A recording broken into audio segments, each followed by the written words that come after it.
నమస్తే. ఇన్నాళ్ళు నన్ను సపోర్ట్ చేస్తూ, ఎంకరేజ్ చేస్తూ మీ ప్రేమని నాకు అందిస్తున్న ప్రతి ఒక్కరికి కృతజ్ఞతలు. అలాగే ఈ వీడియో కూడా ఖచ్చితంగా మీకు ఉపయోగపడుతుంది. లైక్, షేర్ అండ్ సబ్స్క్రైబ్ చేసి మీ సపోర్ట్‌ని నాకు అందించండి. అలాగే ఈ వీడియో పట్ల మీకున్న అభిప్రాయాన్ని కామెంట్ సెక్షన్‌లో కామెంట్ చేసి తెలియజేయండి. ఇప్పుడు వీడియోని చూద్దాం. నమస్తే, వెల్కమ్ టు అవర్ ఛానల్. నేను పద్మిని. ప్రస్తుతంతో పాటు ప్రముఖ ఆధ్యాత్మికవేత్త, ప్రముఖ న్యూమరాలజిస్ట్ లక్ష్మీ నరసింహస్వామి ఉపాసకురాలు శ్రీమతి స్రవంతి గారు మనతో పాటు ఉన్నారు. మాట్లాడదాం. నమస్తే అక్క. నమస్తే పద్మిని. అక్క, వైశాఖ మాసంలో ఖచ్చితంగా వైశాఖ పౌర్ణమ గురించి ప్రత్యేకంగా ఖచ్చితంగా మాట్లాడుకోవాలి. అలాగే వైశాఖ మాసం స్టార్టింగే అక్షయ తృతీయ వస్తుంది. అమావాస్య తర్వాత తదియ అక్షయ తృతీయ.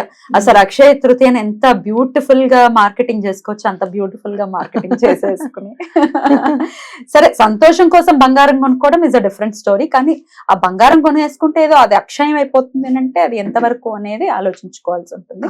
అసలు ఏంటి అక్షయ తృతీయకు ఉన్నటువంటి వైశిష్ట్యం?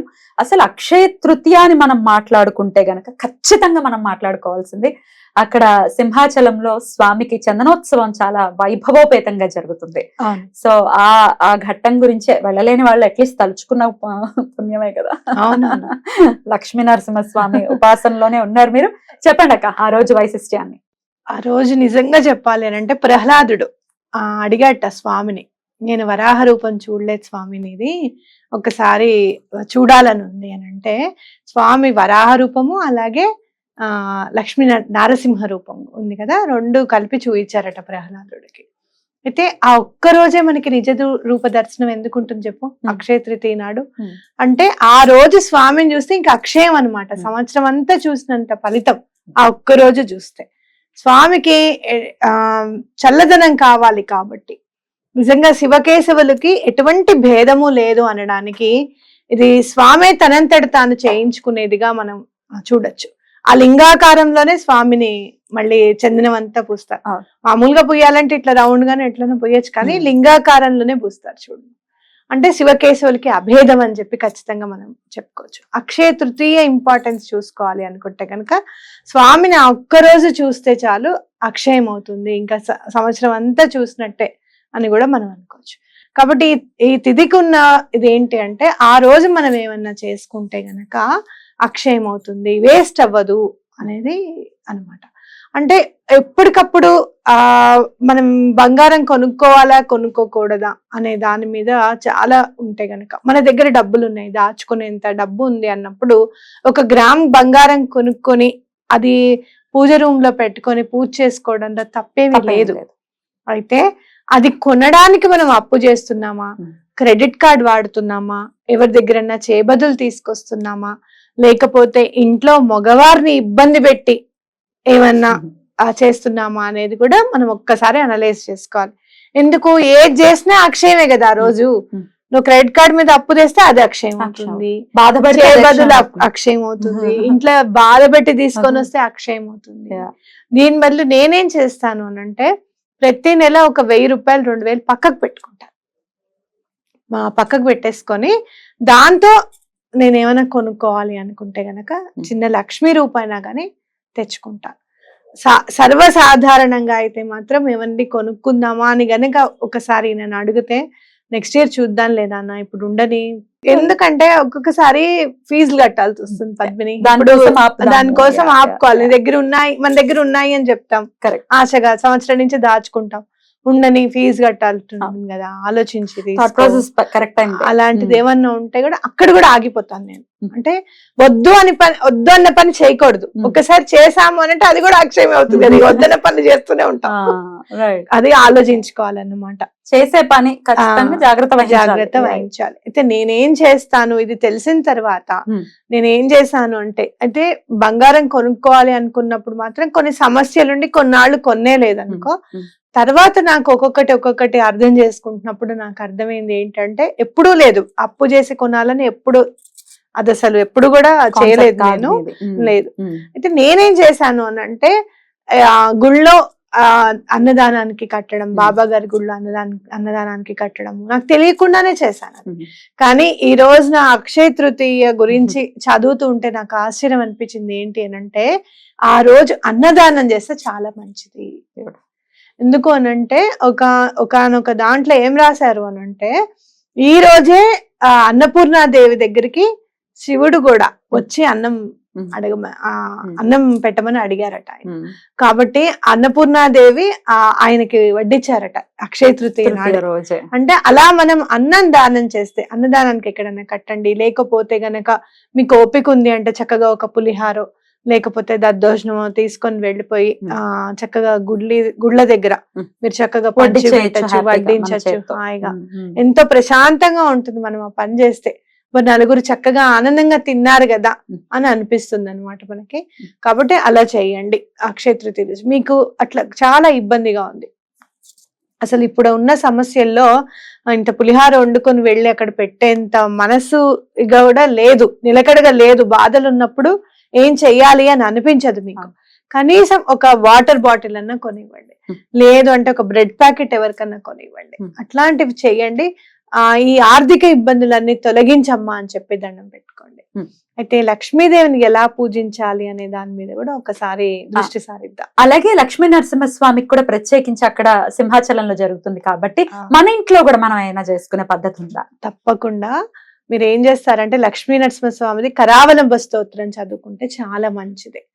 ఎప్పుడు కూడా కరావలంబ స్తోత్రం చదువుతున్నప్పుడు నా మనసులో మెదిలేని ఆదిశంకరాచార్యులు ఆయనని ఒక మనిషి చంపేద్దాం అనుకుంటాడు అనమాట. శ్రీశైలంలో కూర్చుంటారు స్వామి, పాతాళ గంగా అని ఉంటాయి చూసావా, అక్కడ పంచగంగాను ఏవో ఉంటాయి శ్రీశైలంలో. 2 గంగలు ఒకటే దగ్గర ఉంటాయి, ఆ ప్లేస్ రావడం లేదు. అక్కడ కూర్చుంటారనమాట స్వామి. అప్పుడు ఈయన సనాతన ధర్మాన్ని నాశనం చేస్తున్నారు అనేది ఒకళ్ళకి వాదన. ఆయన ఏం చేస్తారంటే ఈయన చంపేద్దాం అని చెప్పి అనుకుంటారనమాట. అయితే ఆయన శిష్యుడు చాలా దూరంలో నుంచుని ఉంటారు. నుంచుని ఉన్నప్పుడు చూస్తారు ఆదిశంకరాచార్యుల్ని చంపేద్దామని ఇతను కత్తి లేపి ఇలా అనంగానే ఆ దూరం నుంచి ఆ శిష్యుడు వచ్చి నరసింహస్వామి రూపంలోనే అలా నరసింహస్వామి ఎలా అయితే సింహంలాగా గర్జిస్తారో అలానే గర్జిస్తూ అతని మీద పడి అతను చంపేస్తారనమాట. చంపేసినప్పుడు అంటే నరసింహస్వామి ఆయన రక్షించారు కదా, అప్పుడు కరావలంబ స్తోత్రాన్ని రచించారట. అశువుగా వచ్చేసింది అనమాట ఆయనకి అశువులు. కాబట్టి అలాంటి అంటే మరణము అనేది ఎలా మనకి చెప్పు, ఒక్కొక్కసారి ఏమైనా అపమృత్యు దోషాలు కానివ్వు, లేదు ఒక్కొక్కసారి పరువు పోయినప్పుడు కూడా ప్రాణం పోయినంత అని అనిపిస్తుంది, అప్పుడు మాట నిలబెట్టుకోలేనప్పుడు, ఇలాంటి సమయాల్లో కూడా మరణం కిందకే లెక్కేసుకోవచ్చు. కాబట్టి అలాంటి సిచ్యుయేషన్స్ అన్నిటినీ కూడా మీరు ఈ కరావలంబ స్తోత్రం చదివి స్వామివారికి ఇలాంటి సిచ్యుయేషన్స్ అన్ని కూడా మాకు హెల్ప్ చేయమని చెప్పి, సహాయం చేయమని చెప్పి స్వామివారిని అడగచ్చు. ఇంట్లోనే ఉన్న నరసింహస్వామికి చందనాన్ని సమర్పించడం లాంటివి కూడా తప్పకుండా చేయొచ్చు. మంచి ఐడియా. చక్కగా ఒక గంధపు చెక్క తెచ్చుకొని సానబెట్టి స్వామికి ఎంత వరకు మీరు చేయగలుగుతారో అంతవరకు సేవ చేసుకోవడం, కనీసం బొట్టు పెట్టడం అమ్మవారికిను అయ్యవారికి గంధంతో, అమ్మవారికి చక్కగా ఇక్కడ రాయడం, అలాంటివి చేస్తే కూడా చాలా మంచిది. అయితే నరసింహస్వామి ఫొటోస్ లేని ఇళ్ళు ఉండవేమో మాక్సిమం. ఒకవేళ లేని వాళ్ళైతే ఇంకొక విష్ణుమూర్తి వేరే, ఇప్పుడు వెంకటేశ్వర స్వామి అయితే ఉంటుంది కదా, వెంకటేశ్వర స్వామి కూడా పెట్టుకోవచ్చు. కానీ లేకపోతే ఈ రోజు తెచ్చుకోండి. కరెక్ట్. బీదర్ లో లక్ష్మీనరసింహ స్వామి గుడి ఉంది పద్మిని, మనం ఎప్పుడన్నా వెళ్దాము. నీటిలో ఉంటారనమాట స్వామి. అసలు అక్కడ దండం పెట్టుకుంటే అవ్వనంటే ఏది ఉండదు అనమాట. నేను వెళ్ళలేదు, ఇంకా స్వామి ఆజ్ఞ రాలేదు, వెళ్ళలేదు. ఎప్పటి నుంచో వెళ్ళాలనుకుంటున్నాను కానీ వెళ్ళలేకపోతే. కాదు, బీదర్ అంటే మన కర్ణాటక దగ్గర. కాబట్టి బీదర్ దగ్గరికి వెళ్దాం ఒక్కసారి, తప్పకుండా స్వామిని కూడా చూపించాలని ఉంది నాకు. కాబట్టి అట్లా మనము అలా అక్షయ తృతీయ నాడు చాలా వైభోగంగా చేస్తారు అక్కడ అనమాట. కాబట్టి మీరు ఒకవేళ ఫోటో లేదు లక్ష్మీనరసింహ స్వామి అంటే చక్కగా ముందు రోజు గురువారం నాడు తెచ్చుకోండి. చక్కగా శుక్రవారం లక్ష్మీదేవికి ఎంత కుదురుగా కూర్చుంటారో స్వామి దగ్గర అమ్మవారు. అవును, ఆవిడ చంచలం అంటారు కదా, నిజంగా కానీ అట్లా ఉండదు, చాలా బుద్ధిగా ఉంటారు. స్వామి ఎక్కడ ఉంటే అమ్మవారు తప్పకుండా అక్కడ ఉంటారు. అయితే స్వామి ఫోటో ఎప్పుడు లక్ష్మీ సమేతంగా ఉన్న ఫోటోనే తెచ్చుకోవాలని, అలా ఉగ్రంగా ఉన్నది ఉండకూడదు. ఉగ్రం ఎప్పుడు ఉంటారు స్వామి, ఎదురుండే రాక్షసుడు ఉంటేనే ఉగ్ర స్వరూపం మనకి. మనం కాదు కదా, మనం మనుషులుగానే జీవించాలి. కాబట్టి స్వామి అనుగ్రహం మన పైన ఉండాలి. కాబట్టి చక్కగా లక్ష్మీ సమేతంగా ఉన్న శ్రీ లక్ష్మీనరసింహ స్వామిని చిత్రపటాన్ని తెచ్చుకొని పెట్టుకోండి, తప్పకుండా. చాలా మంచిది. ఆ రోజు శుక్రవారం వస్తోంది విశేషంగా. అందుకని చెప్తున్నా, ఆ. మీరు ఎలా పూజించాలి అంటే కనుక ఉమ్. బిల్వ దళాలు తీసుకొని రండి. అక్కడ మనకి చూడు అభేదం లేదు శివకేశవులకి అని మనం ఇందాక చెప్పుకున్నాం కదా. లక్ష్మీ అమ్మవారికి బిల్వ దళాలతో గనక పూజ చేస్తే అసలు ఆవిడ ఎంతో చాలా సంతోషిస్తారట. ఆ ప్రశాంతంగా కూడా ఉంటారట ఆవిడ. బిల్వ దళము చూసేసరికి, ఆ బిల్వ దళము అనేసరికి ఆవిడ కళ్ళు ఇలా మూసేసుకుంటారట లక్ష్మీ అమ్మవారు. అంటే ఆవిడకి అంత ఇష్టం అన్నమాట బిల్వదళం అంటే. కాబట్టి తప్పకుండా బిల్వదళాలు ఒక 11 బిల్వదళాలన్నా తీసుకొని వచ్చి అమ్మవారికి పూజ చేసుకోవడం అనేది చాలా మంచిది. బ్యూటిఫుల్. ఎలాగో తమలపాకుల హారతి అయితే అందరూ ఇచ్చుకుంటున్నారు, ఎవరు క్రమం తప్పకుండా చక్కగా ఇస్తున్నారు. కాబట్టి ఆ రోజు మరీ ప్రత్యేకంగా బిల్వదళాలని కూడా అర్చన చేయడానికి మీరు చక్కగా పెట్టుకోండి. అమ్మవారికి నాకు చాలా ఆనందం అనిపించింది. అష్టదీపాలు 8 దీపాలు పెట్టి కూడా చాలా మంది చాలా లబ్ధి పొందారు అని చెప్పి చెప్పడం జరిగింది. కాబట్టి ఈ శుక్రవారం చక్కగా అక్షయ తృతీయ నాడు కూడా చక్కగా 8 దీపాలు అమ్మవారికి పెట్టండి. 8 అంటే సపరేట్ కుందుల్లో వేసి సెపరేట్ ప్రమిదలు ఉంటాయి కదా మనకి.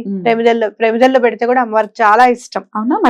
మట్టి ప్రమిదలు అంటే చాలా ఇష్టం అమ్మవారికి. అందుకే ప్రమిద కింద ప్రమిద ఉండాలి కంపల్సరీ. లేని పక్షంలో అన్ని లేవనుకోండి తమలపాకన్నా వేయండి. చక్కగా 8 దీపాలు పెట్టండి. ఎవరైతే నిజంగా ఏదన్నా కొనుక్కోవాలని బలమైన కోరిక మీకు ఉంటే గనక ఆ లక్ష్మీదేవిది చక్కగా బంగారపు విగ్రహం తీసుకొచ్చుకోండి. బంగారపు విగ్రహం ఉంటుంది ఉంటుంది చాలా. అసలు అంటే మీరు పెట్టుకోగలరు అంటే గనక, అంటే ఒక 10 గ్రామ్స్ ఉంటుంది మీకు, ఒక 78,000 వచ్చేస్తుంది. చిన్నగా ఉంటుంది నిజంగా. అంటే మేము బాగా కొనుక్కోగలగము, మాకు అంత ఇచ్చింది అమ్మవారు అని అనుకుంటే గనక బంగారం విగ్రహం తెచ్చుకుంటే చాలా మంచిది. లేదు మనకు అట్లాంటిది లేదు కదా, అప్పుడు ఏం చెయ్యాలి? వెండిది తెచ్చుకోవాలి. వెండిదైనా కానీ తెచ్చుకొని పెట్టుకోండి. మీరు చూడండి, వెండి విగ్రహం తీసుకొచ్చుకొని పెట్టుకోండి. ఒక 4-5 years లో మీరు బంగారం విగ్రహం కొనేంత మీకు రాకపోతే, అదేంటమ్మా మీరు ఆ రోజు అప్పుడు చెప్పారు కదా, మాకు ఇలాంటిది రాలేను, మళ్ళీ నన్ను అడగండి. అంత కన్ఫర్మ్ గా చెప్తున్నా నేను. బ్యూటిఫుల్. అసలు ఊహ చాలా బాగుంది అక్క. బంగారు లోహంలో అమ్మవారిని ఊహించుకున్న వెంటనే చాలా ఆనందం అనిపించింది మనసుకి. అట్లాంటి కృప ప్రతి ఒక్కరికి కలగాలి. వస్తుంది, ఎందుకు రాదు? మీరు వెండిది కొనుక్కోండి, లేదు వెండి కాయిన్ కొనుక్కోండి. వెండి కాయిన్ ఉంటుంది కదా, లక్ష్మీ అమ్మవారిది ఉంది, అది తీసుకొచ్చుకోండి. మీరు ఇంకా చాలా విశేషమైన పూజ అంటే 12 సార్లు ఆ రోజు అక్షయ తృతీయ నాడు స్టార్ట్ చేయండి. 12 సార్లు చదవండి కనకదార స్తోత్రం అన్నా, లేకపోతే లక్ష్మీ 12 సార్లు చదవండి అష్టోత్తర శతనామ స్తోత్రం, అలాగే కనకదార స్తోత్రం. 12 రోజులు చేయండి. అక్షయ తృతీయ నుంచి కరెక్ట్ గా ఇంకా 12 days చేయండి. మీకు ఇవ్వవలసిన వాళ్ళు ఎవరైనా డబ్బులు ఇవ్వాలి అంటే వాళ్ళు చక్కగా తీసుకొచ్చి మీ చేతిలో పెడతారు. అంత పవర్ఫుల్ అక్షయ తృతీయ మనం వినియోగించుకోవాల్సిందే పరిస్థితుల్లో. తప్పకుండా. ఆర్థికంగా ఎవరెవరైతే ఇబ్బంది పడుతున్నారో అమ్మ కాళ్ళు పట్టేసుకోండి. ఇంకా అమ్మా నువ్వు లేనిదే జగత్తే లేదని అంటున్నారు కదా, మా జగత్ అంతా ఏది? మన జగత్ ఏది? మన కుటుంబం, అవునా కాదా? మరి మా జగత్తే చిన్ని కుటుంబం. మేమందరం సంతోషంగా ఉంటే ఆధ్యాత్మికంగా ఇంకో 2 అడుగులు వేయడానికి మాకు అవకాశం ఉంటుంది. అలాంటి అవకాశాన్ని మాకు ప్రసాదించు తల్లి అని మనస్ఫూర్తిగా దండం పెట్టుకుందాం. అద్భుతం. చాలా బ్యూటిఫుల్ డే కాబట్టి ఖచ్చితంగా వినియోగించుకుందాం ఈ రోజుని. చాలా కృతజ్ఞతలక్క. నమస్తే.